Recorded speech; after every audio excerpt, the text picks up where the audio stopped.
Hello guys, and welcome back to Full Time Whistle Podcast, episode 3. So, a lot better podcast today because football is back. Yeah. Not talking about none of this rubbish Bundesliga where only 2 teams can win it. Whoa, oh wait, that's English football as well at the minute. No one cared about Bundesliga anyway. That is a good point. Just all a pretense. Have you seen those photos going around where it's the guy holding his missus' hand and is looking back at a different girl, and it was him looking at the Premier League, and the Bundesliga carry on walking across. Made me laugh. I'll put that picture up in the edit because it's quite a good picture, if I can find it. Right, so we started off football on Wednesday, the 17th of June. We had Aston Villa versus Sheffield United. And what a riveting game. And Man City versus Arsenal. 2 games on completely the opposite side of the spectrum. Whereas Man City Arsenal, massively full of impact. Whereas Aston Villa and Sheffield United, you might as well watch grass grow. And I think I've hit that pretty right, Kez, haven't I? Well, it wasn't without its controversy. I mean, yeah. One big moment in the Aston Villa Sheffield United game, and I think we all know what that is. It wasn't a great advert for the Premier League, to be honest. The game, especially all the first controversy. game back. Yeah, all these millions of people watching. What we're going to talk about is, you all know, is a goal line technology fail, and what actually happened with it. Well, that's the thing. We don't actually know what actually happened. I mean, we've got an explanation, but it doesn't really explain why a goal wasn't given. I mean, it's massively impacted the table because if Sheffield United, as the table stands, they are currently 4 points off the Champions League. So with those extra 2 points, that would have taken them into the Euro spots. Wait, no, it wouldn't actually. It wouldn't. It had taken them up to... No, they wouldn't have moved. Sorry, they wouldn't have moved because of goal difference. But still, they'd have been on the same points as Manchester United and Wolves on 46. One step closer to that European glory in their first season back in the Premier League. Which is huge. I mean, no one thought Sheffield United were going to perform this well. And that's the thing. It's like... We've just become so reliant on the goal line technology and it working, haven't we? And to be honest, up to this point, it's been brilliant. It's been faultless, hasn't it? I mean, I can't think of any time where it's failed as it has done. Yeah, and you can't... A lot of people are saying you can resort back to VAR, but you can't, because if the goal line technology hasn't reported a goal, it can't be checked on. It couldn't be checked on VAR, could it? Because it's not been reported as a goal. Well, it can be. I think, because what if there's a league that doesn't have goal line technology but does have VAR? Then literally that is the job of the VAR. It is, but to everyone's understanding, the goal line technology was working. Yeah, so that's probably why there was no reason for VAR to check it. It's just players arguing about something that the referee said, no, I've not seen it on my watch. My watch hasn't buzzed. So there's no real reason for VAR to be used. Yeah, well, the argument is that VAR should be reviewing that and they should be able to see the pictures. Because apparently I think it was something just over a minute they had after the goal was scored before the ball went out of play next. So the argument was that, well, actually... But is a minute a bit too long to have played on to bring it back? Not really. Not if you think about in other leagues where it's happened. They've played on for ages and then come back. And then we've had instances of offside where the game's been stopped for a minute just to check a really tight offside. And so the goal was it would have decided the match, as it turns out, wouldn't it? Well, it would have, but I mean, I can understand Sheffield United's frustration and Aston Villa's relief, because that's an extra point towards their potential safety. And I think Grealish said at the end of the game that he's glad it happened because they earned a point from it. Yeah. But I didn't watch the game live because I was work commitments, but based on the highlights that I've seen, Villa looked most likely to take all 3 points. Yeah, it was an even game, and Villa probably did have the best of the chances. There's the John McGinn chance from his left-footed strike, beautifully struck, but he changed his angle. So he knew he was going. Henderson knew he was going for the left-hand side of the goal to himself. So obviously McGinn went for the right side because of his body language, whereas he should have really put it into the top left corner, Henderson's right, and that probably would have gone in. But it was the first game since the Premier League restart, wasn't it? And it was, I don't know, it was strange. It's just a massive face palm, isn't it? You waited all that time for football to come back, and there's a goal line technology fail, which has never failed before. VAR is the biggest controversial thing in football this season. No one would have ever thought goal line technology will be the problem. No, we all thought it was black and white with goal line technology, wasn't it? Yeah, it's either in or it's not. But whereas it wasn't, and it wasn't given at the end of the day, was it? So who knows? Like, what was the excuse that they gave? It just wasn't turned on? No, it was turned on and working, but the situation, so the goalkeeper had the ball in his hand, there was a defender right in front of him, and then to his left, the defender pushed the goalkeeper over the line, his own defender. Yeah, and then to the left of him was the post. So they said that the mixture of the defender, where the goalkeeper was holding the ball, and the post blocked all the cameras that were trained on that goal. And I think there's a minimum number of angles they have to be so accurate to say it's a goal or not. And the ball just couldn't be seen from the minimum amount of cameras needed. So it wasn't given. Would you call it a goalkeeping error? I don't think so. No, it's just something that happened in the game, wasn't it? In my opinion, I think that the defender pushed him over the line. But what can the goalkeeper do about that? He can't. Obviously, there's not a lot that he can do about it. It's not really a goalkeeping error, is it? He could have came out and commanded the ball earlier, arguably. Yeah. But probably. in terms of the ball going into the back of the net, well, they didn't actually go into the back of the net. I think the defender was pushed the goalkeeper over the line. He scrambled it round the post, which obviously isn't obscure for VAR. Yeah. Well, not VAR, sorry, goal line technology. But that's where. But with VAR, that's my opinion. With VAR, there was a clear angle, wasn't there? There was. The broadcaster has, where it was clearly over the line, so they could have seen that angle. But for one reason or another, it wasn't picked up. And it wasn't given.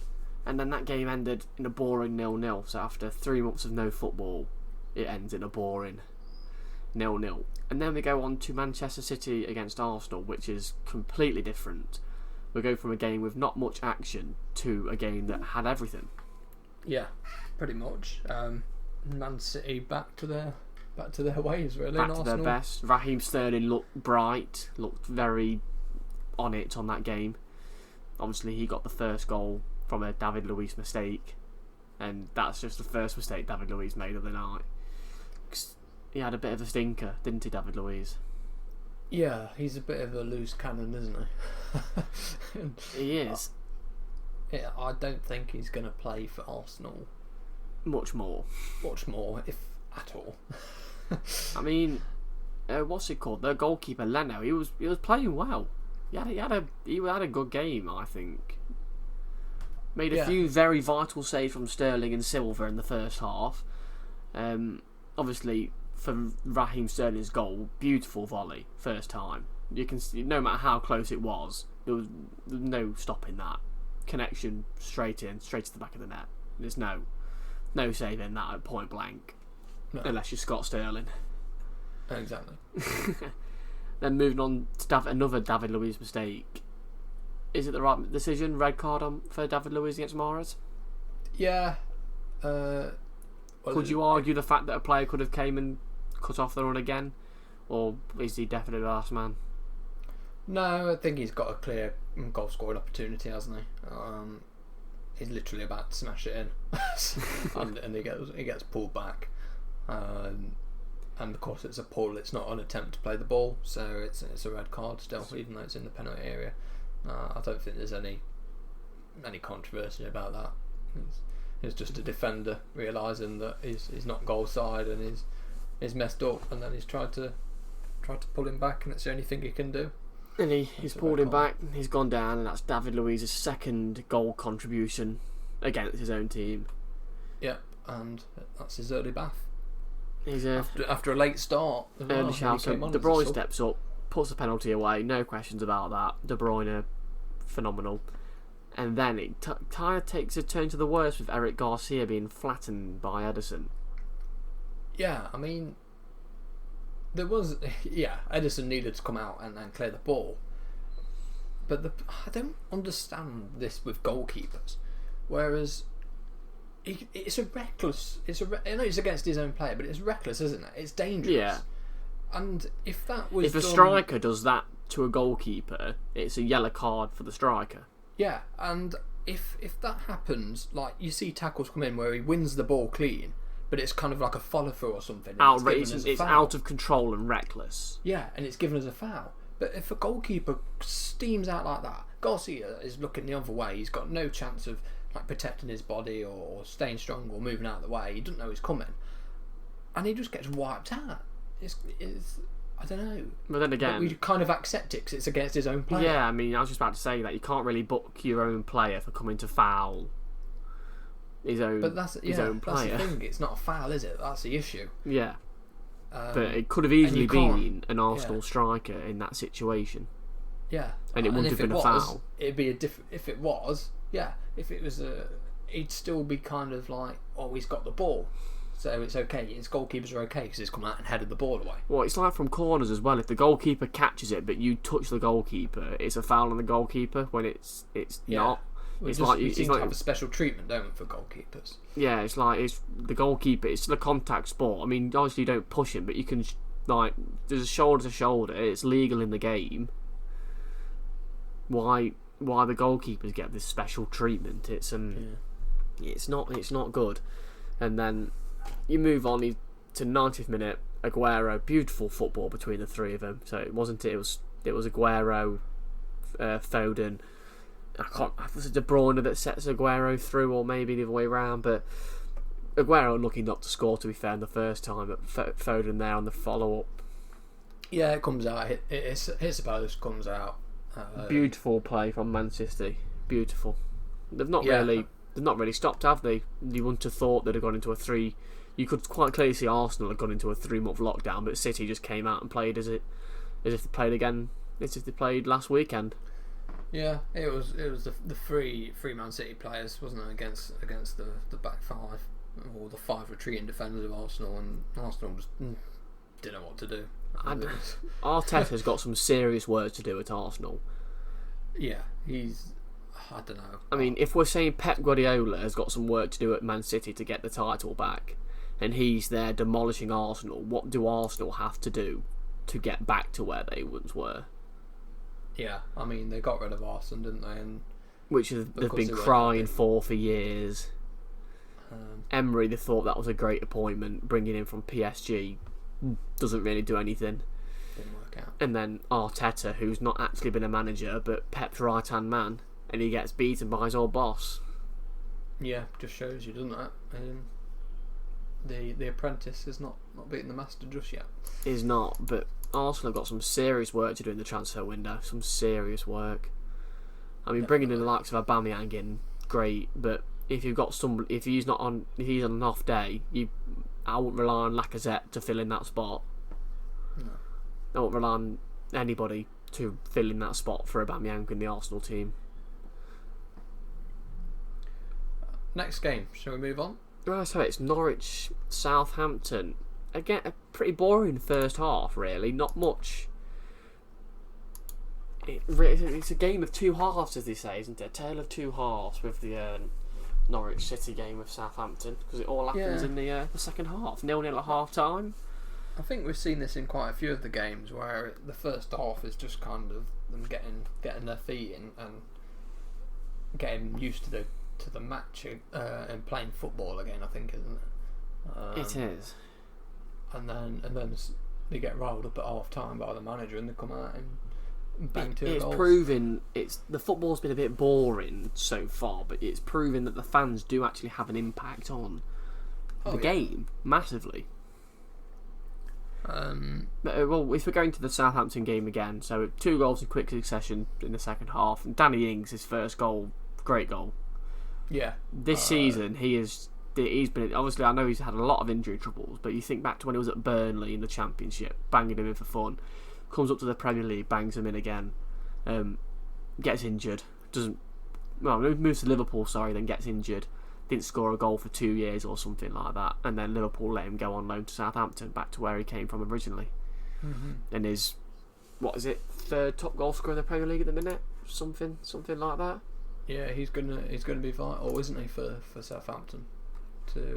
For their survival, it's going to be tough for Southampton to stay up, but so as it stands, I think they've done enough for survival, possibly. They're on 37, they're 10 points clear. They say 4 points, 40 points is the limit you need, so they need 3 points from 8 games, which it's doable. But if I have a look at, I mean, Arsenal have only got 40 points, so you can't really say they're doing bad.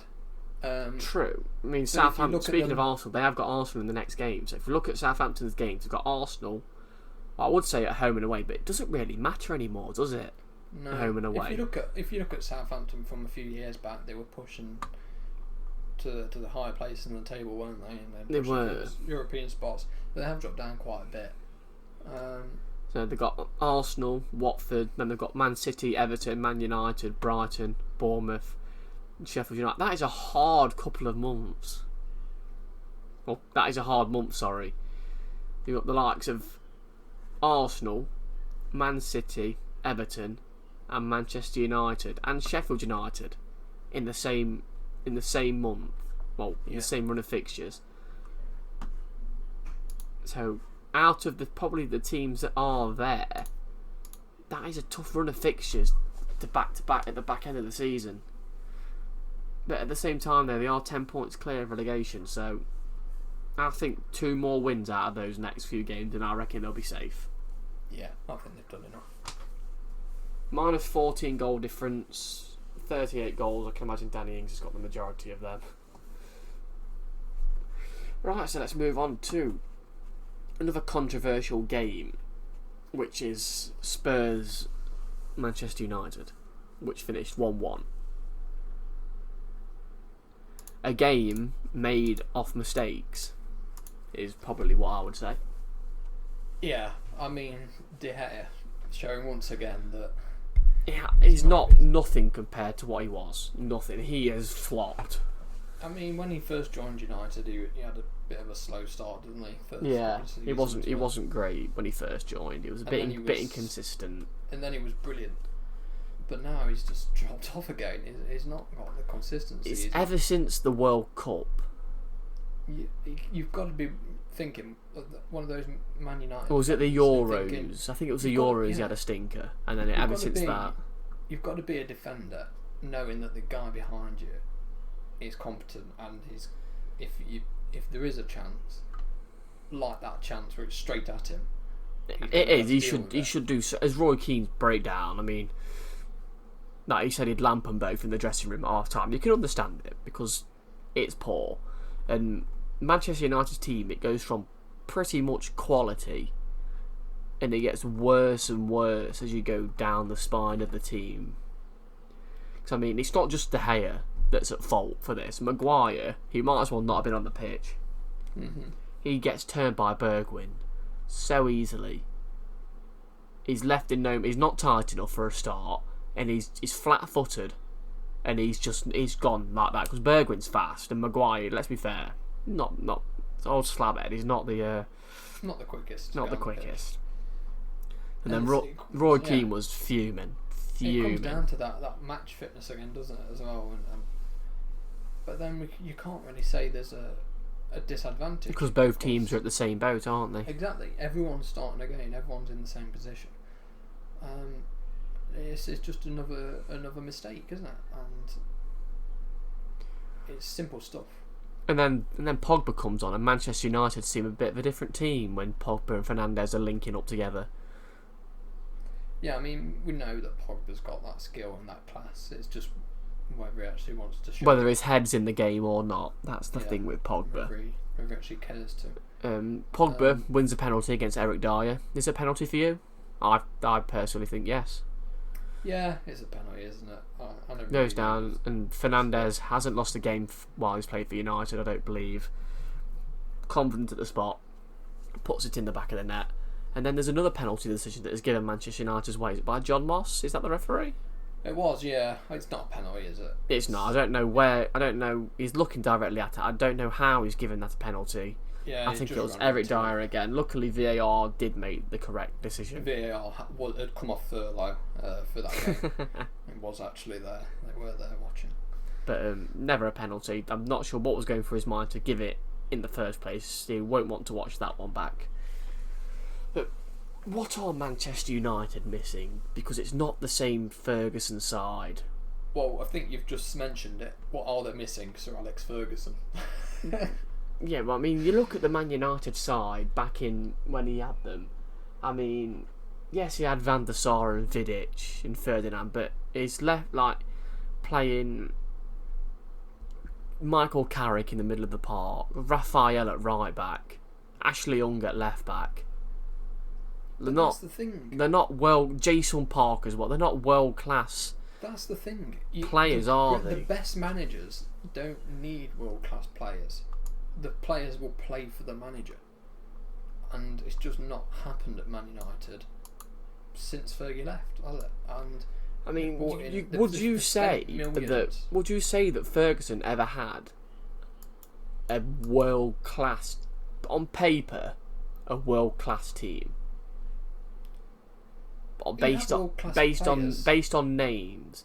I mean, they won. I'm pretty sure they won a Champions League final with like the likes of Jason Park, Darren Fletcher, Raphael playing.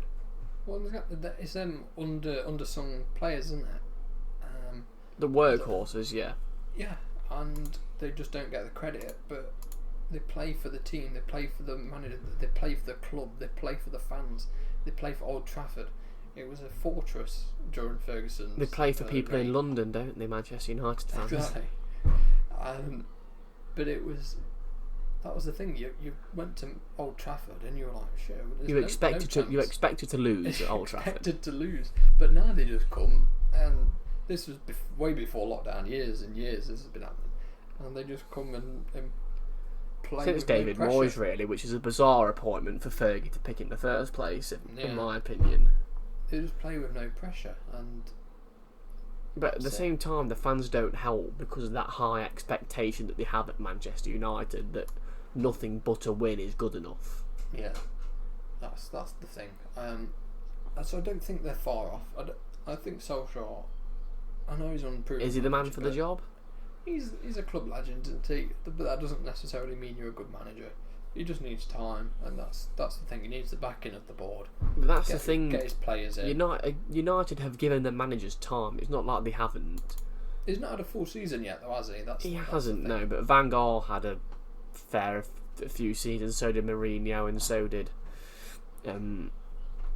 Moyes. But yeah, I don't think Mourinho was the right person to go. Well, I think he could have stuck that out. He got second with that United team.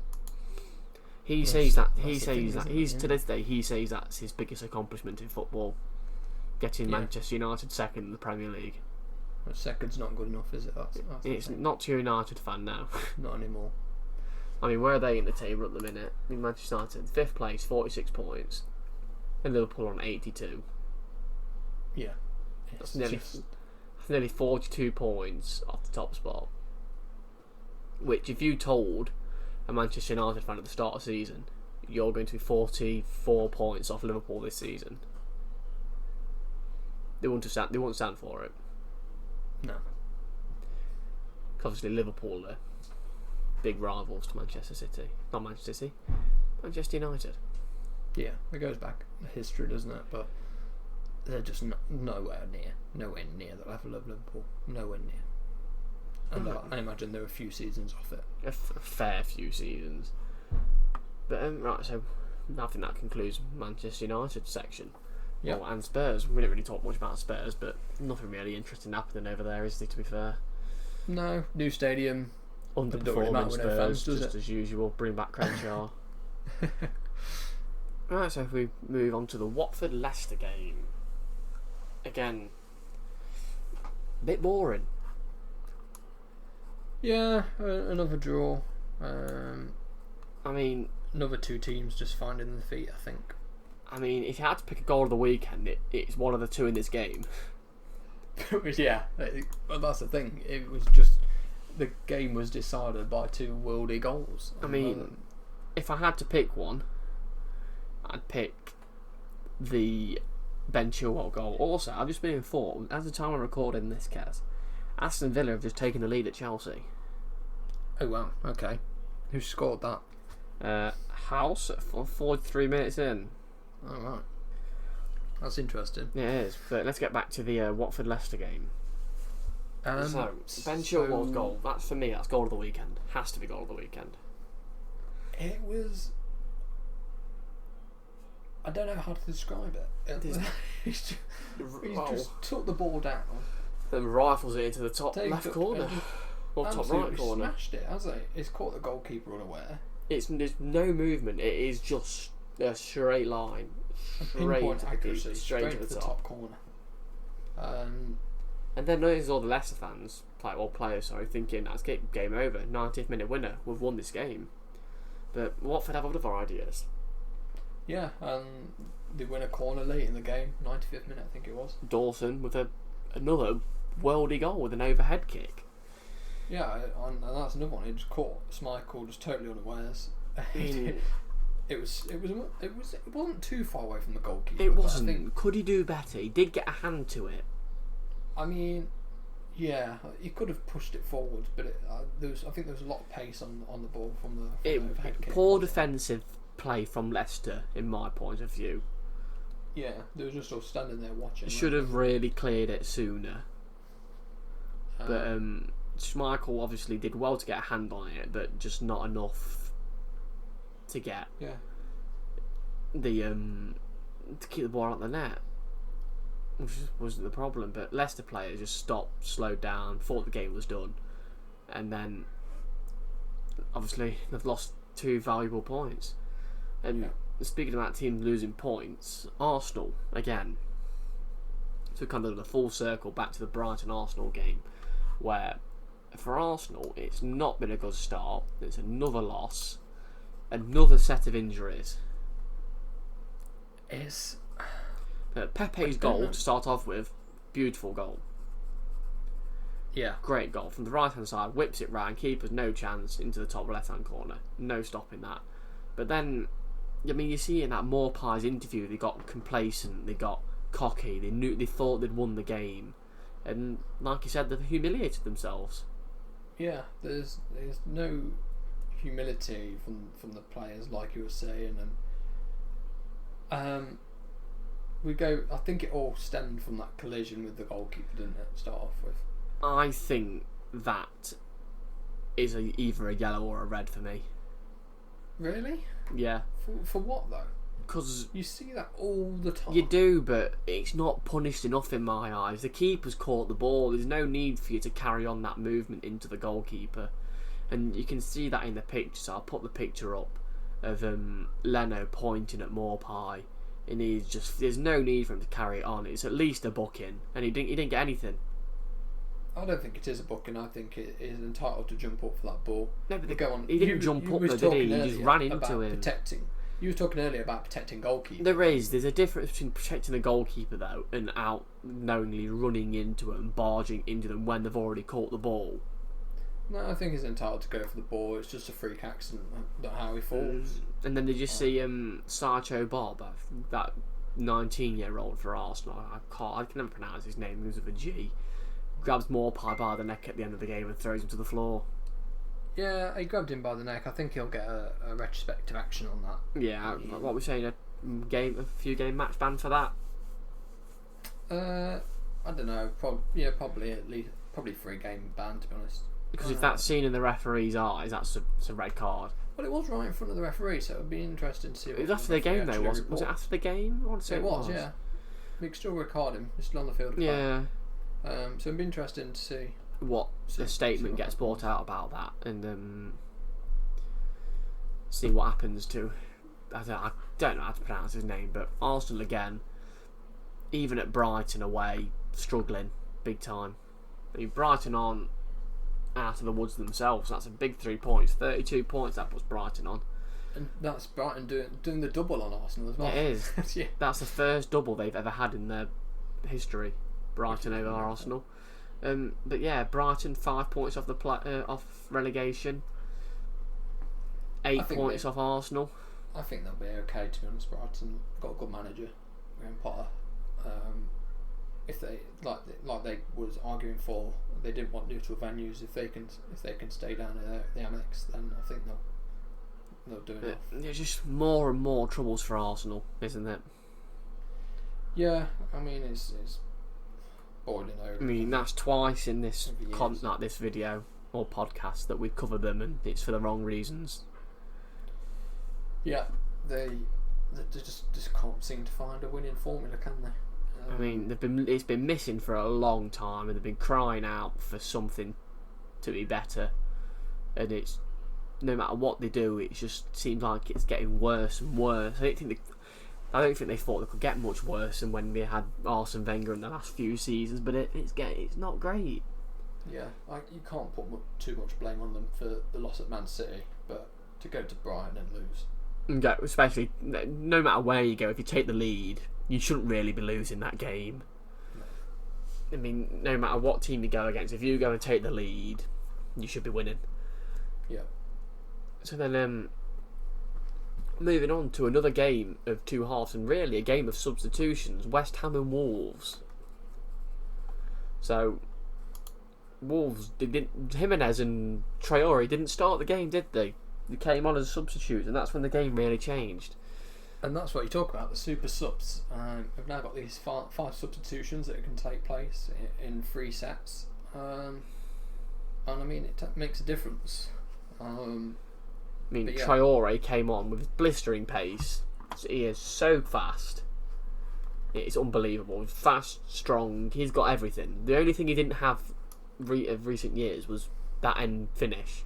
But that end product, but he's learned, he's been in training, and he's came out the other side.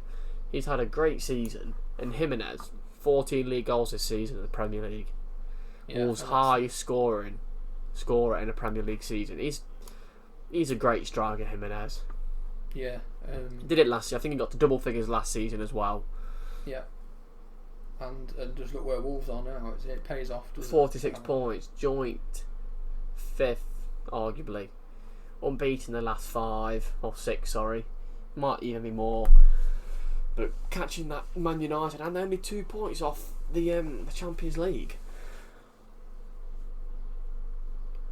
So it's big club Wolves are, and they exciting times for Wolves. They seem to get the signings right. The transfer policy is good, and they're bringing in these fantastic players that score goals. Ruben Neves, João Moutinho, Traore. Jimenez, Neto, because he scored that volley as well. Oh, fantastic goal, wasn't it? Great. It's been a weekend of not many goals, but good goals. Yeah, quality goals. Goals you prefer to see. Yeah, and then looking at West Ham as well, at home still, but it's not really their home ground, is it? No, I mean... They've never settled in. They never should have left, ever. No. They've gone from a stadium that had an incredible atmosphere, that was close to the pitch, to something that's too big for them. 2, no one likes a pitch that is far away from the stands, and it's probably more expensive. Yeah, it's just, you go from Upton Park, like, talk about character of the ground and things like that. It was a proper football ground, wasn't it? I think they expected to do an Arsenal when they left Highbury for the Emirates. Yeah. And you could argue, going back to Arsenal again, they've not really picked up the form that they used to have at Highbury. They haven't, but they've done a lot better than West Ham have done. Yeah, I mean, that's the thing with football, isn't it? It's the squad business side of it again. West Ham haven't even got a bad squad. I mean, they're sitting on 17th place, out the relegation zone on goal difference. I mean, the players that they've got, they've not got a bad squad. I mean, they had Pellegrini as the manager. Yeah. I mean, Aaron Cresswell, Declan Rice, Gerard Bowen, who just came up, Mikel Antonio, Felipe Anderson, who came from Lazio. They just need to. Coming from Lazio, European football, to potentially the Championship within a year. It's just, I don't know what going down to the Championship would do for them financially, but they're going to struggle. It's the only way they're going to rebuild, because if they don't go down this season, and they've not really replaced Arnautovic, because he was their goal scorer, Arnautovic, but he went to the Chinese league, I want to say. I think they thought Felipe Anderson had filled that void, but he scored 1 goal in 21 games. Yeah. You've got that Yarmolenko, who scored 3 in 9. I think they bought him in January. Antonio's not really a proven goal scorer. And they've got Sebastian Haller, who's got 7.26, and he's currently their top goal scorer with 7 goals this season. Yeah, it's crazy. I mean, that's not what West Ham fans are looking for. 35 goals this season they've scored. Which is not good enough. Conceded 52. Both sides, really, it's poor. Just to say what they had. And then speaking of another poor team, you've got Bournemouth, who have had a shocker of a season, who normally pretty well. Normally people are impressed with Bournemouth. Little Bournemouth normally just sitting mid-table, but now Eddie Hall, or Howe, not Hall, Eddie Howe, he's run into a bit of spot of bother. Yeah, I don't know what's happened to them. I mean, I don't think you can't criticise Eddie Howe because he's a top class manager. Good manager. He was tipped for the England job, wasn't he, when all the Sam Allardyce thing happened? Yeah, they just don't. They've not found consistency, have they? And like they had before, the home results were kind of keeping them in contention. Yeah. Those high places, and they've just really struggled this season. I mean, they've just conceded too many goals. They've not really brought in anybody massively. I mean, they've not got one of the biggest budgets, have they? Really? They haven't, no. But the business that they've done isn't great. I mean, Harry Wilson on loan. That's a good bit of business. 7 goals from 23 games from a loanee. Yeah. That's pretty. That's a nice return. But you got the likes of Ryan Fraser, who's refusing to play the rest of the season because he wants a bigger and better club. But he scored 1 goal in 24 games this season.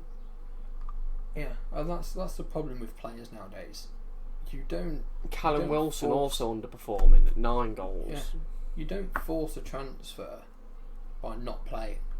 You get transfers and you get money, big money and better contracts by playing, improving yourself on the pitch, not what your agent can do in the back doors and in negotiations. You prove yourself on the pitch, and players don't seem to realise that. And if he'll probably get a new contract at another club anyway. If Bournemouth get relegated, that's not the issue. They just don't seem to think about the fans and the club. That's the issue with players. It is, and another piece of bad business from Bournemouth's point of view. Dominic Solanke. Mm-hmm. A big amount of money spent on him in the summer to come over to Bournemouth, and I want to say it's around. I don't know how much it was. It was expensive, especially for a club like Bournemouth. It was big money. And he's came in and he's not scored a goal in Premier League. He scored 1 goal in the FA Cup. What has he done? Nothing. I mean, Callum Wilson, who had a pretty good season before this one. He got an England cap and scored, didn't he? He scored 9 goals this season in all competitions. Joshua King, who had a good season last season, he scored 7 goals in all competitions. 7 goals in 25 games. From your strikers, that's not good. It's not what you need for Premier League survival. You need consistency. You need if your strikers aren't scoring, you need midfielders to. And the only person who's stepped up is Harry Wilson, who played for Derby last season. Yeah. Going back to the game as well, there was a tackle in there. The Gary Cahill tackle. The Gary Cahill tackle. I think he was lucky to stay on the pitch. I totally disagree. Well, you don't. I think that's a proper tackle. He's won the ball clean, and it's where he's slowing down after the tackle, and he's just slightly raised his feet. To be fair though, the slow-mo makes a tackle look worse. It does. Exactly. It always does every time. But then, can you remember the incident with Aubameyang though against Crystal Palace when he kind of wins the ball, but studs are flying? Yeah, but he gets a straight red. That's the way Gary Cahill tackles, isn't it? And it's looking at them individually, and he's just caught him after. But he's got the ball clean. It's a proper tackle. Years and years ago, there'd been no question about it. No one would care. He's won the ball clean, good sliding tackle, a proper defender, if you want to say. Yeah. But now we've got all these slow-mos and slows it down. Well, talk about proper defenders. You've not seen that video where they get tackled, he stands up, lamps him, and then referee says carry on playing. Imagine that nowadays. Exactly. It's not a lunging tackle. He's not left the ground, has he? It's a sliding tackle, and then he's just caught him afterwards. You've seen them given. You've seen them given as a red. I don't think you have. I don't think it's a lunge. You've seen them. The other one. You've seen the other one. I've definitely seen them given. But yeah, and VAR reviews it, and it's not serious foul play. Yeah, I think it's a correct decision, to be honest. Well, like I said, you've seen them given. Mm-hmm. So, I think that concludes the weekend of football up to date as of Sunday. Well, Sunday's games haven't really yet played yet. But at the time of recording, that concludes the weekend and the week before's games. It does. So, moving on to the second segment is kind of a new thing. So it's we'll call it football moments. So big moments that have happened in the weekend. So we're going to put some snapshots and some videos up of what's happened within the week of football that might put a bit of a smile on your face if your team, Arsenal, haven't performed since coming back from lockdown. So the first thing that I think is the funniest is it's happened today actually, and it's Andy Carroll. Yeah. With his beard. So I'll put a picture up now of Andy Carroll. Well, I can't fault him, to be honest. What do we think, guys? I can't fault him. He's obviously stuck to his the lockdown and not gone and got a haircut. And also, for some reason, he doesn't own a beard trimmer that actually. Do we reckon it's shape that looks good? He's done it on purpose, or do we reckon that his beard trimmer broke? It's got to have broke, surely. But I just don't know if that is the case and it is broke there. One, why on earth would you start with that part of your chin or your face to shave? And two, if it's not broken, how can you look in the mirror and openly leave the house looking with that state of a beard? Yeah, getting back to the barbers as soon as possible. I mean, the guy's on a pay-by-play contract, so he might have forgot to he might not have enough money to put in the meter. That is a big point. So the next funniest thing is when Eric Garcia sadly gets absolutely flattened. If you look in the background, there is a guy in the bottom left-hand corner of the screen cheering for Eric Garcia to be stretched off the pitch. Yeah, they're a bit weird, these. They're like the fans on Zoom, aren't they? Or some kind of video. Yeah, the worst thing is I dread to know how much they're paying to be put on that. Yeah, and then they put them behind the goals on the screens. It's a bit weird, to be honest. I'm not a fan.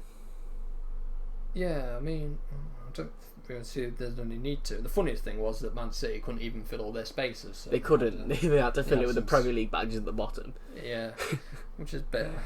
But it's just funny looking at this geezer just cheering. of his own player having to be stretchered off after a nasty collision by his own goalkeeper. But yeah, go on, lad, go on. I mean, they've got a centre back problem as it is. Yeah. On to the next one. You don't really know much about this, but it's happened in Russia. So yeah, in Russia, I'll read it out. Despite 6 Rostov players testing positive for COVID-19 and 42 players and staff going into 14-day quarantine, Sochi, which is the opposite team, refused to postpone their game against Rostov. So they were forced to play their youth team, the youngest being 16, who hadn't trained in 3 months. So first of all, what do you think of that? What happens in Russia? I'm surprised they didn't get bears to go and play for them with little unicycles. Can I say that? Probably not, but it was just bonkers, wasn't it? That's like. Well, I was going to say that's like in England where you have under 21s teams playing, but we literally had that this season with Liverpool. So we can't really say anything. We haven't got really high ground, have we? That's bad though from the footballing associate. Well, not football association, but the authorities, the governing body of football. For not allowing that game to be postponed, and from the other team, that just shows awful sportsmanship. Yeah. And so if we carry on with the story, the youngsters actually went 1-0 up inside the first minute, which they must have thought, "Wow, we're sick," and then by the end they lost 10-1.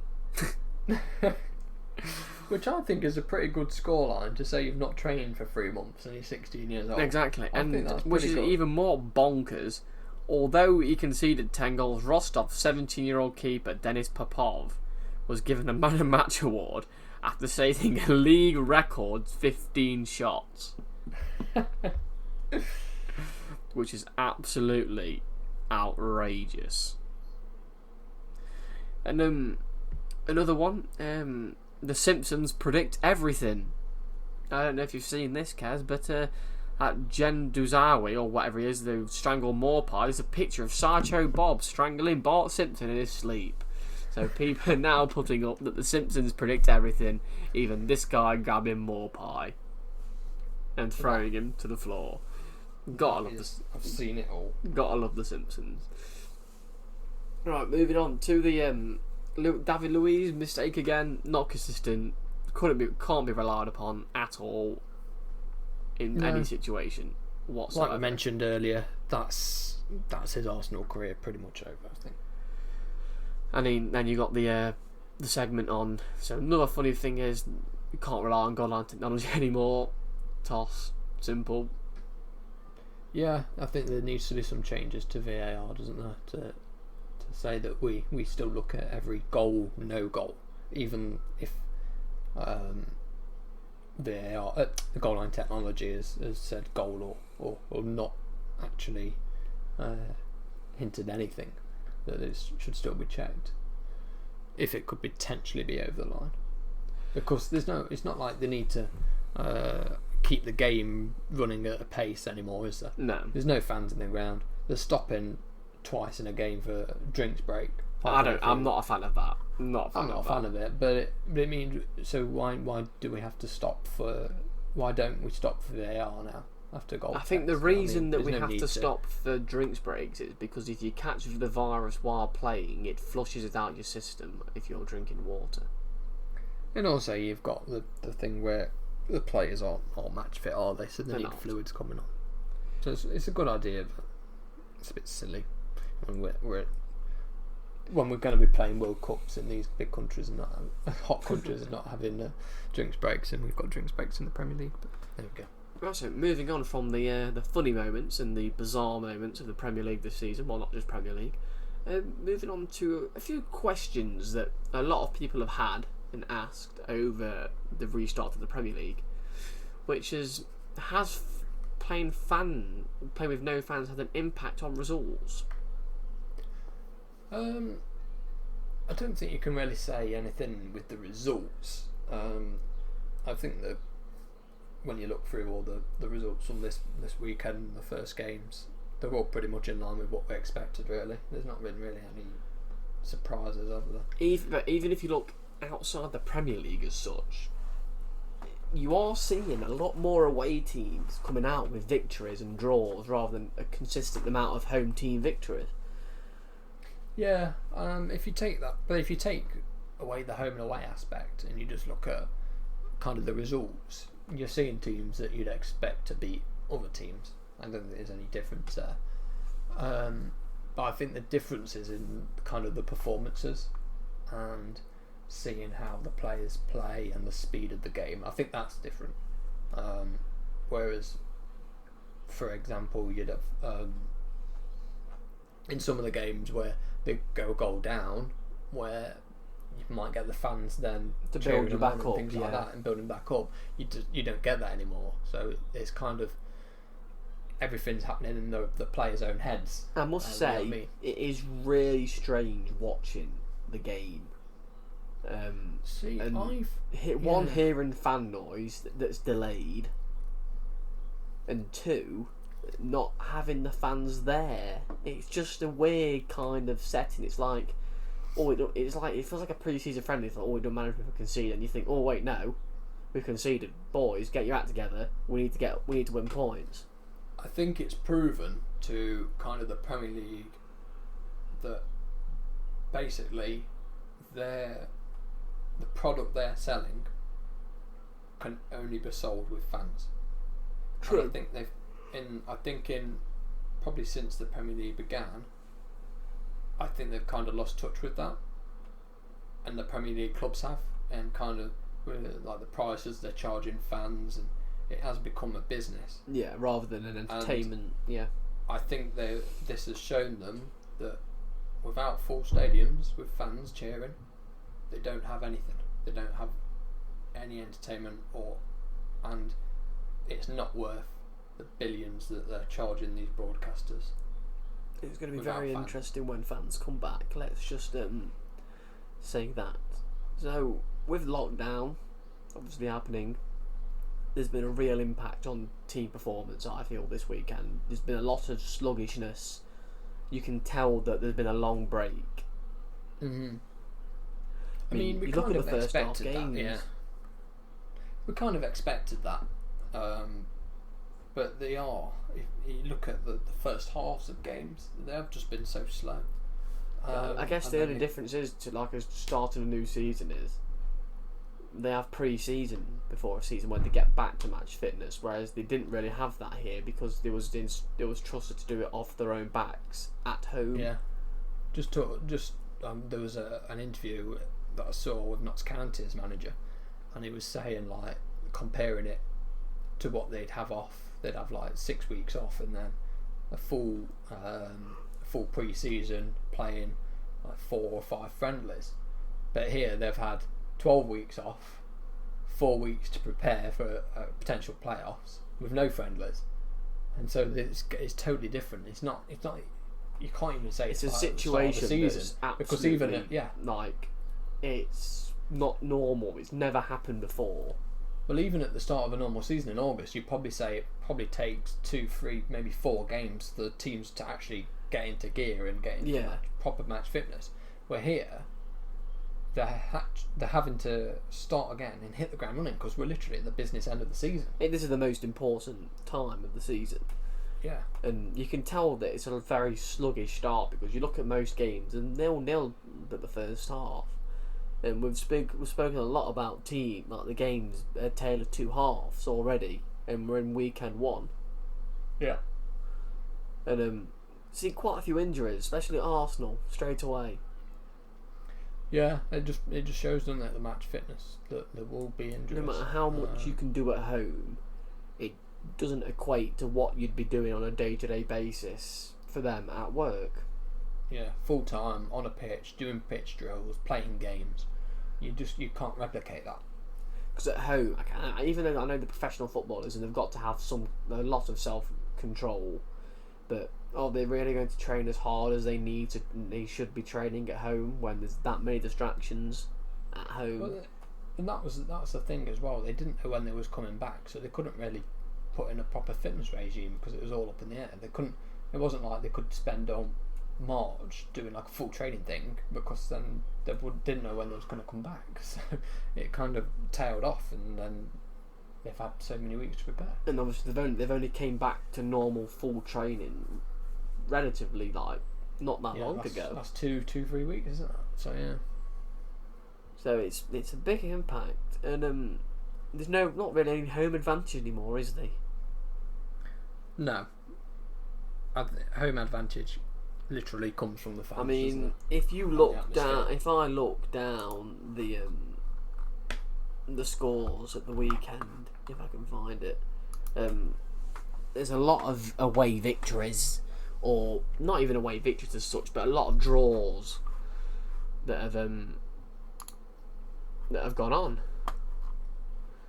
Yeah, it's like you say, there's just no home advantage. Yeah, anything's up for grabs, and it's literally there's no external factors anymore. It's based on the players on the pitch on the day, and that's the only thing that can win the game. So just looking at the Championship alone, I mean, here we go. So there was 1, 2, 3, 4, 5, 6, 7, 8, 9, 10, 11 games taking place in the Championship yesterday. Mm-hmm. And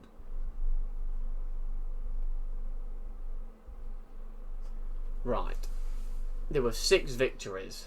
There was not 6 victories. Sorry, there was 6 away victories out of those 11 games.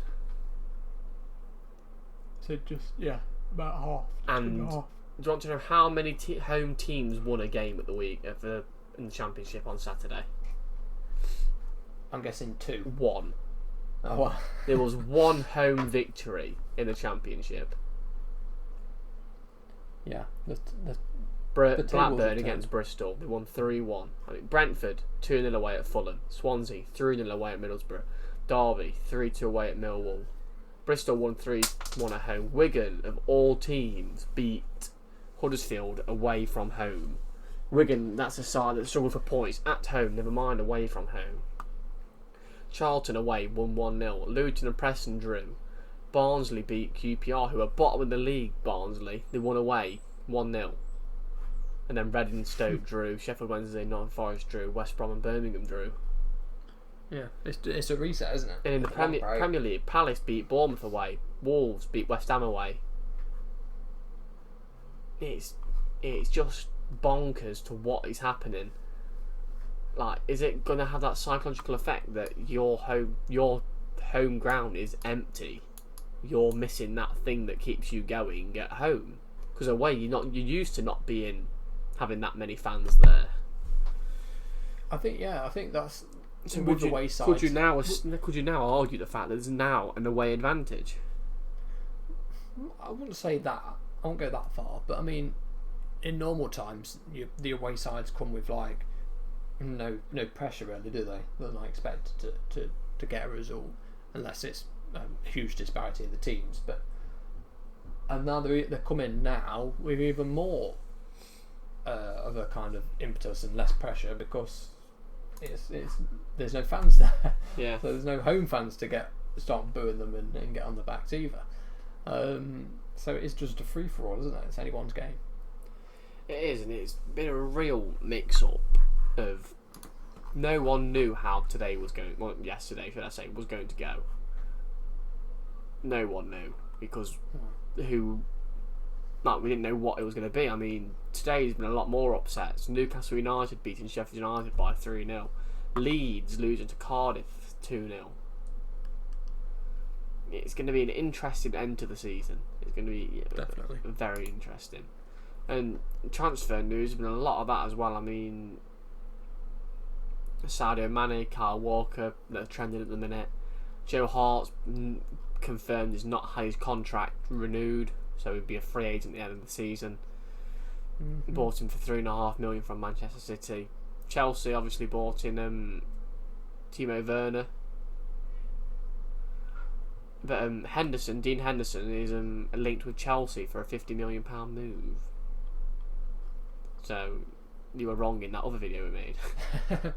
Very interesting. Oh, we'll put a link on the video here to that other video where Kieran thought Dean Henderson was linked with Manchester United, it is technically, even though it is his parent club. Poor. Right, I think that about wraps up today's topic, and it's pretty much bob on an hour's long. Yeah, so that's pretty much it. We'll split each individual analysis segment of the games and put those up so you can just watch and listen to your team's analysis and video review. Yeah, they'll be on YouTube if you're listening on another channel. Obviously, we'll split the segments two of the football funny moments and the Q&A on YouTube as well. There's also a lot more videos coming on our YouTube channel very, very soon. So, from me and Karen from Full Time Whistle, thank you for listening. If you're on YouTube, please like, comment, subscribe. If you're listening on any other platform, give it a share. Follow us on Twitter. Tell your friends. Tell your family. Tell your auntie. Tell your pets. Whatever you need to do. Get Full Time Whistle out there. Right. See you all next time.